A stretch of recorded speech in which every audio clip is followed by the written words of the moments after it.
دوستو، کسی زمانے میں ایک بادشاہ تھا اور اسے کہانی سننے کا بڑا شوق تھا،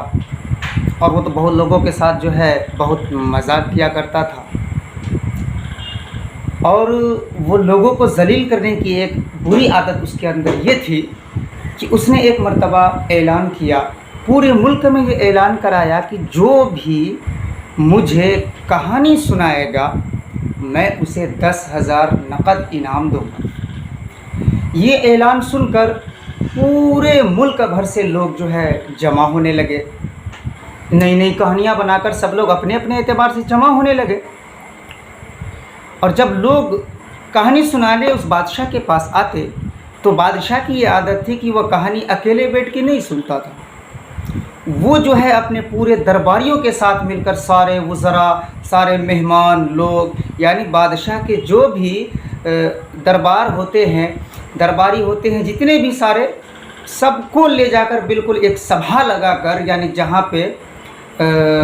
اس کو کیا بولا جاتا ہے، دربار عام بولا جاتا ہے، یعنی عام دربار میں عام جنتا کے بیچ میں وہ کہانی سنتا۔ اور اس کی عادت یہ تھی کہ جب بھی کوئی کہانی سنانے والا کوئی بات کہتا، کہانی شروع کرتا،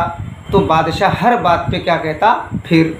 یعنی ان کے پھر کہنے کا مطلب یہ تھا کہ کہانی ابھی آپ کی ختم ہوئی نہیں ہے، یعنی اور ابھی باقی ہے، پھر کیا ہوا، پھر کوئی بات بولتا، پھر ہر بات پہ پھر، اور جتنے بھی بادشاہ کے درباری تھے، جو بھی وزیر یا مہمان جو بھی ان کے آئے ہوئے رہتے تھے الگ الگ ریاست سے، الگ الگ ملکوں سے،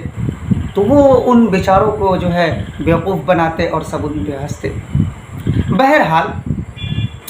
یہ بادشاہ کی جو ہے کہانی والی بات اور انعام دینے والی بات جو ہے یہ کافی زیادہ جو ہے مشہور ہو گئی، اور پورے ملک بھر میں ہر ایک آدمی اس سے واقف ہو گیا کہ کوئی ایک بادشاہ ہے بھائی، چلو اس کو کوئی کہانی سناتا ہے تو وہ 10,000 روپیہ انعام دے گا۔ تو کسی طرح یہ بات ایک دیہاتی تک جا پہنچی، ایک دیہات کا رہنے والا، اسے کچھ عطا پتہ نہیں، لیکن اس کے بعد جب یہ بات پہنچی کہ چلو بھائی بادشاہ جو ہے مطلب 10,000 روپیہ انعام دے گا، واقعی اگر بادشاہ ہے تو وہ دے گا ہی، چلو اس کا توڑ میں نکالتا ہوں۔ اس کے دماغ میں جو ہے یہ خرافاتی آئیڈیا آیا، وہ یہ تھا کہ بہرحال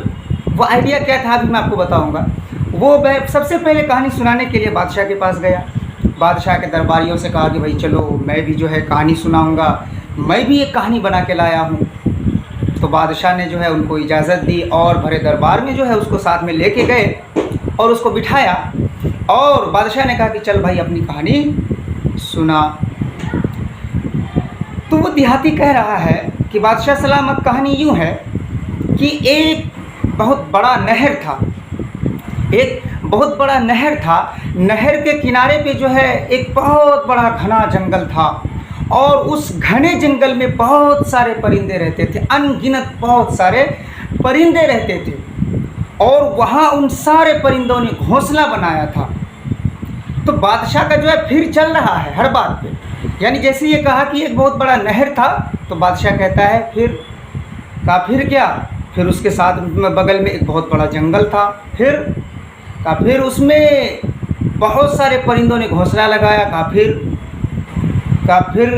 پرندوں نے جو ہے سارے پرندوں نے اپنے اپنے گھونسلے میں انڈے دیے، اور ان انڈوں سے بچے نکلے۔ اب بادشاہ کہتا ہے پھر، تو دیہاتی کہتا ہے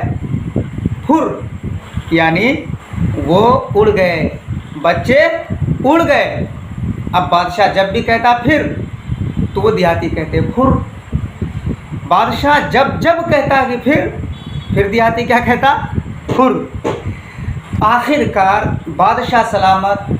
تھک ہار گئے، تنگ آ گئے، اور کہنے لگے کہ بھائی یہ بتا تیرا یہ پھر جو ہے یہ کب ختم ہوگا؟ تو دیہاتی نے کہا کہ بادشاہ سلامت، جس وقت آپ اپنا انعام مجھے دے دیں گے اور آپ کا پھر جس وقت ختم ہو جائے گا، سمجھو اسی وقت میرا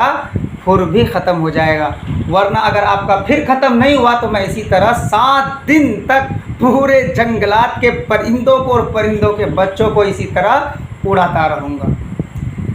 تو بہرحال دوستو، اس کہانی سے ہمیں یہ سبق لینا چاہیے کہ ہمارے اندر ہمارے آپسی تعلقات اور ہمارے آپسی جھگڑے جو ہوتے ہیں وہ بالکل سمپل طریقے سے ختم ہو سکتے ہیں اگر ہمارے اندر ماننے کا جذبہ ہو، ہمارا دل اگر ایکسیپٹ کر لے کہ واقعی میں غلط ہوں، میں نے غلطی کیا ہے۔ جب ہم مان لیں گے تو پھر بھائی کوئی جھگڑا ہی نہیں ہوگا، کوئی رنجشیں نہیں ہوگی، ورنہ ہم اپنی بات بولتے جائیں گے، سامنے والا دوسری بات بولتا جائے گا، اور ایک دوسرے کے تناؤ میں اگر ہم ہار نہیں مانے، اپنی ضد پر اگر ہم اسی طرح اڑے رہے تو ہمارے ساتھ بھی یہی حشر ہوتا رہے گا۔ کیا؟ پھر پھر والا حرکت ہمارے ساتھ بھی ہمیشہ ہوتا رہے گا۔ تو اس لیے دوستو، جب بھی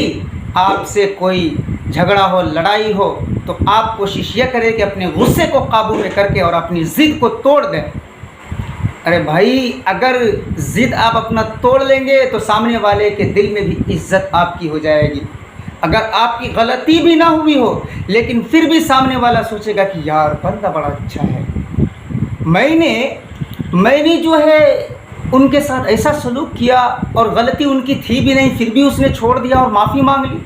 تو اسی وقت اللہ تعالیٰ آپ کی عزت کو بڑھا دے گا، اس کے دل میں آپ بڑے بن جائیں گے۔ تو دوستو،